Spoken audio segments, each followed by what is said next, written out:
Bonjour ou bonsoir, j'espère que vous allez tous et toutes très bien. Aujourd'hui, je vais vous parler d'une plante aux propriétés ancestrales et qui est pourtant encore méconnue en France. Il s'agit, accrochez-vous pour la prononciation et l'orthographe, il s'agit de l'ashwagandha.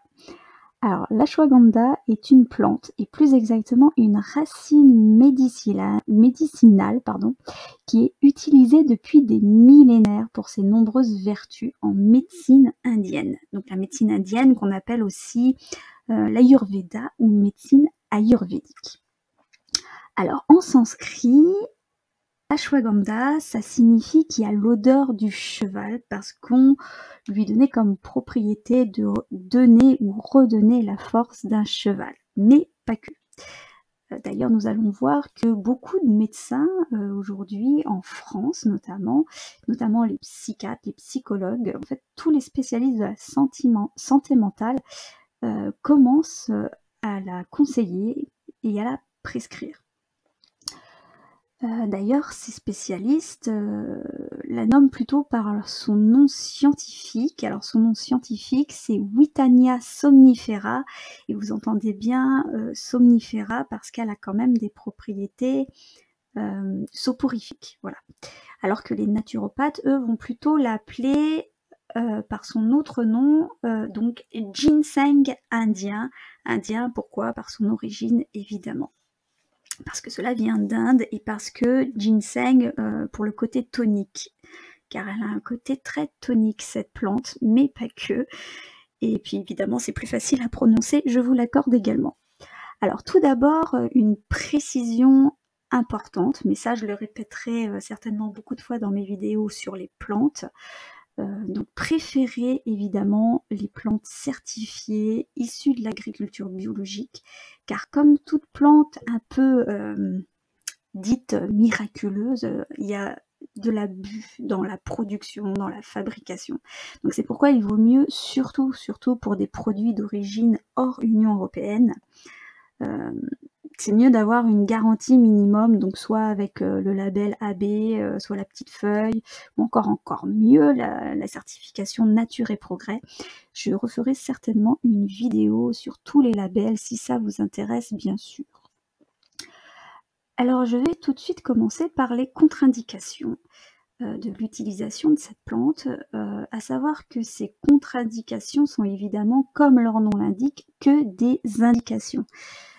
Que si vous faites partie de ces cas de contre-indication et que vous voulez quand même tester, enfin que vous faisiez partie de ces cas de contre-indication ou pas, et que vous voulez quand même tester ce produit naturel, je vous invite quand même à prendre des conseils auprès d'un spécialiste, donc médecin, naturopathe, un spécialiste vraiment de cette plante, avant de vous lancer les yeux fermés évidemment. Donc alors l'ashwagandha, elle est contre-indiquée comme beaucoup de plantes d'ailleurs, par principe de précaution. C'est vraiment un principe de précaution. On déconseille beaucoup de plantes aux femmes enceintes et allaitantes, sachant que l'ashwagandha, elle est aussi prescrite des fois justement pour les femmes enceintes, parce qu'elle aurait la propriété aussi de déclencher l'accouchement. Voilà. Donc on comprend pourquoi dans certains cas elle est conseillée, dans certains cas déconseillée. Bon, je pense qu'il y a aussi d'autres précautions pour lesquelles je ne suis pas au courant, mais dans le doute, on préfère ne pas la conseiller. Donc cette racine, elle est également contre-indiquée, sans avis d'un spécialiste, concernant les personnes atteintes de troubles intestinaux ou les personnes aussi qui souffrent d'hyperthyroïdie. Je précise bien hyperthyroïdie, parce que c'est quand même plutôt une bonne nouvelle pour ceux qui, à l'inverse, souffrent d'hypothyroïdie, parce qu'elle va venir stimuler justement la fonction thyroïdienne de façon naturelle. Ce qui fait que l'ashwagandha, elle est vraiment très bénéfique contre l'hypothyroïdie, mais par contre plutôt néfaste évidemment en cas de hyperthyroïdie. Donc ça, c'est à peu près tout vraiment pour les contre-indications. Il y a vraiment très peu de contre-indications puisque c'est une plante naturelle. Bon, après, ça ne veut pas dire que parce que c'est naturel, c'est pas dangereux, hein. Ça, je le répète assez pour les huiles essentielles, par exemple. Comme effet secondaire, comme effet secondaire, justement, il y a cet effet soporifique, en fait. Donc il va réduire, ça permet de réduire le stress, mais ça peut donner des somnolences. Donc ça, c'est vraiment l'effet secondaire principal, mais qui, encore une fois, peut être recherché, parce que justement, ça va améliorer l'endormissement, et ça va non seulement améliorer l'endormissement, mais ça va permettre d'avoir un sommeil paisible. Pour ceux qui ont des réveils nocturnes, par exemple, ça va permettre de réduire les réveils nocturnes. Donc elle peut être conseillée dans ces cas-là, et si vous la prenez pour une autre de ses utilisations, je vous conseille de la prendre plutôt en fin de journée ou en soirée dans ce cas-là. Donc alors maintenant, nous allons passer à ses nombreuses vertus, car vraiment, vraiment, elle a de très nombreuses vertus, et des vertus tout de même assez puissantes. Et c'est du fait que ce soit assez puissant, il faut savoir quand même qu'il y a certains lobbies qui ont essayé de la faire retirer de la vente, je crois que c'était en 2014 ou 2015, je crois. Ce qui fait que beaucoup de personnes pensent encore que l'ashwagandha est interdite en France, du moins pour ceux qui la connaissent. Et en fait, c'est pas du tout le cas. Elle a été justement retirée de la vente, je crois, à cette époque, 2014, de 2014 à 2015, ou dans cette période, parce que justement, je pense qu'elle devait faire peur. Enfin, c'est sous pression de lobby, sous pression, enfin voilà. Je sais plus, il y avait un traité, je crois, qui était passé à propos des compléments alimentaires, il me semble. Et il y a beaucoup de spécialistes, notamment en médecine douce, mais aussi en médecine plus générale, qui ont participé en fait à la défense de son utilisation. Très fort heureusement pour nous. Alors je vais vous donner quelques-uns de ses bienfaits, sans vraiment rentrer vraiment dans les détails, parce que sinon la vidéo va durer 1 heure, voire 2. Mais avant quand même de rentrer dans ces bienfaits, je vais vous donner quand même l'explication du pourquoi elle a autant de nombreuses vertus. Comment ça se fait qu'elle a autant de vertus, cette plante? Comment ça se fait qu'elle est aussi bénéfique en fait sur autant de pathologies? Eh bien, c'est tout simplement parce qu'il s'agit d'une plante adaptogène. Et une plante adaptogène, qu'est-ce que c'est? C'est une plante, ici c'est une racine, qui va s'adapter aux besoins réels de l'organisme, sans provoquer de réaction hormonale, sans provoquer d'effets néfastes, excessifs ou agressifs. Donc les plantes adaptogènes, vraiment, elles vont augmenter en fait la résistance du corps face aux agents stressants, en régulant en fait tout l'organisme. Ce qui fait qu'elle a vraiment une sphère énorme en termes d'utilisation. Donc alors, elle est utilisée notamment pour redonner de l'énergie, pour nourrir et renforcer les réserves naturelles de l'organisme. Elle va vraiment fortifier l'organisme de manière générale. C'est pourquoi en Inde, on n'attend pas qu'une pathologie se développe pour la prendre. En fait, là-haut, en général, ils font une cure d'ashwagandha au moins 1 fois par an. Et d'ailleurs, on peut tout à fait le faire. Nous, en France, on peut tout à fait faire au moins une cure d'ashwagandha 1 fois par an s'il n'y a pas de contre-indication, encore une fois. Alors, on l'utilise aussi pour soulager les articulations douloureuses, pour réduire l'inflammation. D'ailleurs, selon certaines études, ces effets anti-inflammatoires seraient même supérieurs à ceux de l'hydrocortisone, donc c'est quand même déjà bien costaud. On l'utilise aussi pour soutenir donc la glande thyroïdienne, comme je l'ai dit tout à l'heure. On l'utilise pour mieux dormir, pour limiter les troubles du sommeil, ça aussi je vous en ai parlé tout à l'heure. Et cette plante est aussi reconnue donc pour ses vertus sédatives, puisque les alcaloïdes qu'elle contient et la somnine et la somniférine qu'elle contient permettent vraiment de lutter contre le stress, contre la nervosité, contre l'anxiété et surtout contre les insomnies. Donc on l'utilise aussi dans certains cas pour redonner de la vigueur sexuelle. En Inde, on la préconise pour lutter contre l'impuissance masculine, et on dit qu'elle augmenterait aussi la libido, autant des hommes que des femmes. Elle n'est pas vraiment prescrite en France pour ça, ceci dit, voilà, c'est une utilisation supplémentaire. Donc elle a un effet aussi donc, relaxant, antispasmodique sur les muscles utérins, donc surtout pour les femmes, sur les muscles intestinaux et bronchiques. Donc c'est-à-dire qu'elle va permettre de soulager les douleurs au moment des règles, mais également elle va permettre aussi de soulager les spasmes intestinaux. Voilà. On l'indique aussi contre la fatigue physique et mentale.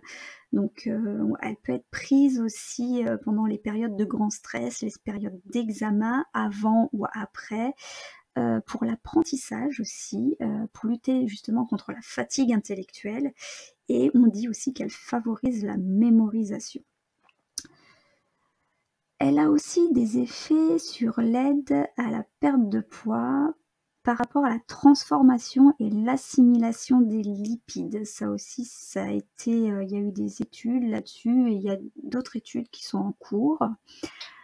Alors l'ashwagandha, elle permettrait aussi également de réduire l'hyperglycémie. Ça aussi, il y a des études qui sont encore en cours, mais ça, il y a déjà eu des études terminées là-dessus. Donc elle améliorait en fait la sensibilité à l'insuline et donc la tolérance au glucose. Donc c'est assez efficace pour les personnes, efficace et surtout intéressant pour les personnes souffrant de diabète. Après, j'ai pas la précision, je crois que c'est pour diabète de type 1 et 2, il me semble.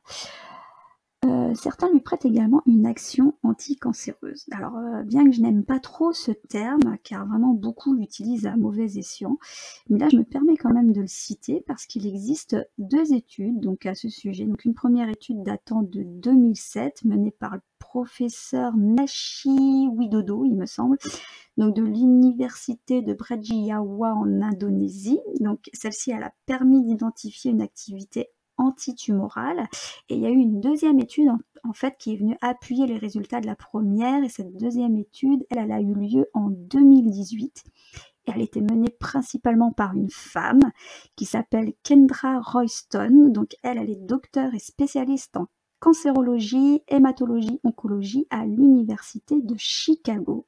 Si je ne me trompe pas, de toute façon, tout est vérifiable sur internet, il suffit de taper études ashwagandha et vous allez retrouver toutes ces informations si vous avez envie d'approfondir le sujet.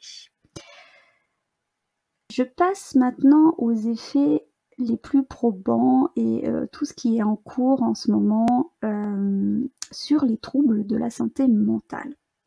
En ce moment, il y a tout un tas d'essais cliniques, il y en a qui sont terminés, il y en a qui sont en cours, tellement on découvre encore de nouvelles fonctions, du moins sur notre continent, à cette plante. C'est un peu comme si les psychothérapeutes découvraient ce que la médecine indienne a découvert en 5000 ans d'utilisation. Donc ça peut aller du traitement de la simple anxiété à la dépression, mais on a aussi découvert des effets sur la maladie telle que la schizophrénie par exemple. On découvre aussi des effets sur tout ce qui concerne le système nerveux, et ça peut se traduire par exemple sur la diminution des tremblements en cas de maladie de Parkinson. Donc vraiment je pense qu'il y a encore de nombreuses découvertes et vraiment encore de nombreux bienfaits à cette plante, voilà. Et c'est peut-être aussi pour ça que certains lobbies font pression pour pas qu'elle soit commercialisée. Enfin, vous ferez votre propre opinion. Donc voilà, je crois qu'on a fait à peu près le tour, et je pense que vous avez pu constater que je vous ai pas menti quant au large spectre d'utilisation de cette racine. Donc je vais maintenant terminer cette vidéo pour en revenir à sa commercialisation. Du coup, je vous mets tous les détails en description de cette vidéo.